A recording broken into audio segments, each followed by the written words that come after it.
আসসালামু আলাইকুম প্রিয় শিক্ষার্থী বন্ধুরা, আপনাদের প্রয়োজনীয় কিছু প্রস্তুতি রয়েছে, সেই প্রস্তুতি বিষয়ে আজকে আলোচনা করব। তো পরীক্ষার প্রস্তুতি বিষয়ে যে কোনো কাজের জন্য পূর্ব প্রস্তুতি অত্যাবশ্যক। তাই পরীক্ষার পূর্বে নিম্নলিখিত প্রস্তুতিসমূহ নিলে ভালো ফল আশা করা যেতে পারে।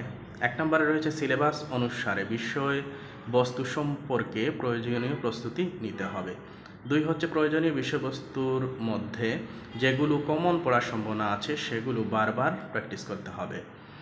3 পরীক্ষায় কৃতকার্য হওয়ার জন্য মানসিক প্রস্তুতি গ্রহণ করতে হবে। 4 পরীক্ষায় অংশগ্রহণের জন্য শারীরিক প্রস্তুতি নিতে হবে। তো শারীরিক মানসিক সব প্রস্তুতি নিয়েই কিন্তু আপনারা পরীক্ষার জন্য এগিয়ে যাবেন। তো যারা আমাদের অনলাইন ব্যাচে ভর্তি হতে চান তারা দ্রুত যোগাযোগ করবেন। 100 জনের উপরে আমরা আর ভর্তি নিতে পারবো না। আমাদের ফিটা হচ্ছে 550 টাকা অনলাইন ফি, এবং সরাসরি যারা ভর্তি হবেন আমাদের ব্যাচে থাকবে মাত্র 30 জন, এর বেশি নেওয়া যাবে না। তো সরাসরি ব্যাচে 2500 টাকা ফি, অনলাইনে হচ্ছে 550 টাকা।